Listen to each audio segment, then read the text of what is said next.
Hi hello నమస్తే, నేను మీ SS Patnaik. Bigg Boss big launch అయిపోయిందండి. ఒక విషయం నేను మాట్లాడాలి మీతోని. ఏంటి ఆ విషయం? నేనేం చెప్పాను? బిగ్ బాస్ నిన్న ఎవరెవరు వచ్చారో నిన్న మీరు లైవ్లో చూశారు. కానీ ఆల్రెడీ 3 రోజుల ముందే అందరికన్నా ముందు ఎవరు చెప్పారు అక్కడికి వస్తున్నట్టు? నేనే కదా. మన టీవీ ఛానల్ ద్వారా చూశారు కదా మీరు. సో మన యూట్యూబ్ ఛానల్ ద్వారా, అదే పెమ్స్ టీవీ ద్వారా మీరు తెలుసుకున్నారు. మరి ఈ 3 రోజుల ముందు అంటే నేనేం చెప్పాను? నేను కింద లింక్ పెడతాను, ఒకసారి చూడండి. హరీష్ వస్తున్నారు, పడాల కళ్యాణ్ వస్తున్నారు, మనీష్ వస్తున్నారు, అదేవిధంగా శ్రీజ కానీ శ్రేయ కానీ వస్తున్నారు, తర్వాత అనూష వస్తున్నారు అని చెప్పాను. ఆ తర్వాత 2 రోజుల తర్వాత ఏం చేశాను? ఎందుకు ఆఖరి ఎపిసోడ్ పడి ఈరోజు ఓటింగ్స్ మీరు ఇవ్వండి, రాత్రి 11 వరకు 0 అవర్ వరకు ఉంటుంది అని చెప్పారు. ఆ ఓటింగ్స్లోనే అనూషని క్రాస్ చేసుకొని మన ప్రియా వచ్చేయడం జరిగింది. ఆ మరుసటి రోజే నేను సవరణ చెప్తూ ఏం చెప్పాను? ఎందుకు ప్రియా చాలా క్రాస్ చేసింది కాబట్టి అనూష కాదు, అనూష స్థానంలో ప్రియా వచ్చేసింది అని చెప్పాను. ఏమ రైట్?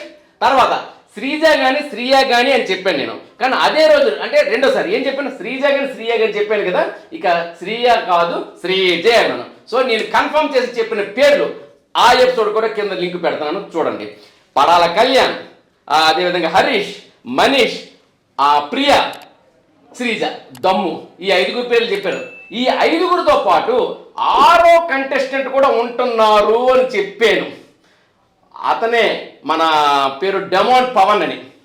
మరి నిన్న బిగ్ బాస్ వచ్చినంత వరకు నాగార్జున గారు కూడా 5 వరకే చెప్పారు. 6 చెప్పలేదు. 6 చెప్తుండగా కూడా ఇక నేను బాయ్ వెళ్ళొస్తానంటే ఒక చిన్న నాటకీయంగా శ్రీముఖి వచ్చి 6ది కూడా ఒకటి ఉందండి, మేము జడ్జ్ చేసి ఇద్దరం కలిసి అనుకున్నాము, మనం ఇలాగ 6వ వ్యక్తిని పంపిస్తున్నాము కామెంట్స్ నుండి అన్నారు. మరి ఇప్పుడు నిన్న వాళ్ళు ప్లే చేసింది ఏంటి? 6వ వ్యక్తిని పంపిస్తున్నాము అన్నారు. బట్ అది నేను 2 రోజుల ముందే చెప్పానా లేదా? ఎవరైనా చెప్పారా? ఒక్కసారి ఎవరైనా చెప్పారా నాకన్నా ముందు? లేదు కదా. సో ఈ టీవీ ఛానల్ ద్వారా అంటే పెమ్స్ టీవీ ఛానల్తోనే మనం మొట్టమొదటిసారిగా 6 పేర్లు చెప్పాం. 6 అంటే 100%. ఎక్కడ కూడా ఎవరు కూడా అవును అవునేమో కాదేమో, బట్ మనం 100% గ్యారంటీతో వారంటీ ఇచ్చి చెప్పాం. అది మన టాలెంట్. ఎనీహౌ మీరు చూస్తూ ఉండండి మన పెమ్స్ టీవీ. మరి లైక్ చేయండి, షేర్ చేయండి, సబ్స్క్రైబ్ చేయండి. కానీ మరి వ్యూస్ కాస్త తక్కువగా ఉన్నాయి. ఒకటి నమ్మకం తక్కువ ఉండొచ్చు, బట్ ఇప్పుడు మీకు నమ్మకం వస్తే వ్యూస్ పెంచేయండి. ఇక్కడ మరిన్ని అప్డేట్స్తో ముందు నేను మీరు ఇంకా రేపు చూడబోయేది, ఎల్లుండి చూడబోయేది కూడా నేను నా యొక్క ప్రిడిక్షన్స్తో. అంటే ఇక్కడ ప్రిడిక్షన్ అంటే ఏంటి? ప్రిడిక్షన్ కాదండి, ఇక్కడ యాక్చువల్గా నేను క్వాలిఫైడ్ సోషియాలజిస్ట్ని. నేను సామాజిక పరిపక్వత అంటే మనిషి మనస్తత్వం తెలుసుకునేది సైకాలజీ అని చెప్పాను, సామాజిక మనస్తత్వం తెలుసుకునేది సోషియాలజీ అని చెప్పాను. సో సోషియాలజీలో ఏంటంటే జడ్జెస్కి ఏ మాటల వల్ల జడ్జెస్ ఇంప్రెస్ అవుతారు. జడ్జెస్ ఏం చెప్పాను? మనీషిని తిడుతున్నారు, మనీష్ ఫెయిల్ అని అన్నారు. కానీ నేనేం చెప్పాను? మనీషిని రెచ్చగొడుతున్నారు అన్నాను. ఎందుకు? మనీష్ అనే వ్యక్తి చాలా తెలివైన వ్యక్తి, 430లో వచ్చారు. అలాంటి వ్యక్తి ఓడిపోకూడదు. అలాంటి వ్యక్తి స్టేజ్ మీదకి వెళ్ళి, హౌస్కి వెళ్ళి చాలా మందికి చాలా విషయాలు తెలియపరచాలి. బిగ్ బాస్ లక్ష్యం ఏంటంటే జనాన్ని ఎడ్యుకేట్ చేయాలి, ఇన్ ద సేమ్ టైం ఛానల్కి రేటింగ్ రావాలి. సో ఎడ్యుకేట్తో పాటు రేటింగ్ రావాలి కాబట్టి మనీష్ అనే ఎడ్యుకేటెడ్ పర్సన్ లోపలికి వెళ్ళాలి.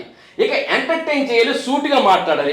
అవునేమో కాదేమో, వీళ్ళేమనుకుంటారో వాళ్ళేమనుకుంటారో అనే బిహేవియర్ లేకుండా కొండ బద్దలు కొట్టినట్టు బద్దలు కొట్టగలిగి చెప్పిన వ్యక్తి, ఏకైక వ్యక్తి హరీష్ మాత్రమే. అందుకనే హరీష్ని ఫస్ట్ రిజెక్ట్ చేసిన బిందు గారే హరీష్ని ఇంటికి పంపించారు. ఎందుకంటే హరీష్ ఆమె చెప్పడం కూడా అదే చెప్పారు, మళ్ళీ నేను చెప్పడం ఎందుకు? ఎపిసోడ్ చూస్తే మీకు అర్థమైపోతుంది. In the same time Sreeja దమ్ము, అబ్బా నేను ఇరిటేటింగ్ వాయిస్ అని ఇద్దరు రెడ్ ఫ్లాగ్స్ ఇచ్చారు. కానీ ఆమెలో దమ్ము ఉందని నిరూపించుకుంది. అదే నేను ఘంటాపథంగా చెప్పాను, ఆమె వెళ్తుందని చెప్పాను. ఎందుకంటే లోపల దమ్ముని వ్యక్తి ఉండాలి, ఈ దమ్ముని వ్యక్తి పనికిరాదు అక్కడ. కాబట్టి లోపలికి దమ్మున్న శ్రీజ వెళ్ళాలి అనుకున్నాం. ఎందుకంటే ఆమె ఆడే ప్రతి ఆటలో తన దమ్ము చూపించింది, గ్రేస్ చూపించింది. కాబట్టి బిగ్ బాస్కి వెళ్తాలి అని చెప్పాను. ఎందుకంటే ఇది ఎక్కడో సీక్రెట్గా వచ్చిన వార్తలు కావు, మరి ఇంకేదో నేను అంజనీ వేసో గవలేసో చెప్పిన జాతకాలు కావు. ఇది వాళ్ళ జడ్జెస్ మనస్తత్వం ఎలా ఉంటుంది, ఆడియన్ పోల్ ఎలా ఉంటుంది, నేను ఏ విధంగా ఆలోచిస్తానో ఆడియన్ కూడా అదే విధంగా ఆలోచిస్తారు కదా. ఇక్కడ నేను ఏ విధంగా ఆలోచిస్తానో జడ్జెస్ ఏం ఆలోచిస్తారో కూడా నేను ఆలోచించగలిగిన ఒక స్టెప్ ముందున్న వ్యక్తిని నేను. ఎందుకంటే సామాజిక పరిపక్వత కలిగిన నేను బేసికల్ ఒక రైటర్ని, డైరెక్టర్ని, ఫిల్మ్ డైరెక్టర్ అనే వ్యక్తి. సామాజిక పరిపక్వతతో పాటు సామాజిక అంటే ఏ సమాజంలో ఏ యొక్క సంఘం ఏ సమాజం ఎలా ఉంటుంది ఏంటి దాని మీద అధ్యయనం చేయగలిగిన వాడు ఉండాలి. సో దాంతో ఇక హిట్టు ఫట్టు సక్సెస్ ఇవన్నీ కూడాను మన కాలానుగుణంగా లక్కు బ్యాడ్ లక్కు ఇవన్నీ కామన్ వస్తున్నాయి. I'm also successful person, no problem. నేను మీ ముందు ఇలా చెప్పగలుగుతున్నానంటే సక్సెస్ అయినట్టే. ఇక నాకుండే క్వాలిఫికేషన్స్ వీటన్నిటితో పాటు నేను చెప్తున్నాను, అదే నిజం అవుతుంది అక్కడ. ఇక ముందు కూడా అలాగే నేను చెప్తాను, చాలా నిజం అవుతుంది. ఇక డెమోన్ పవన్ విషయానికి వచ్చినప్పటికీ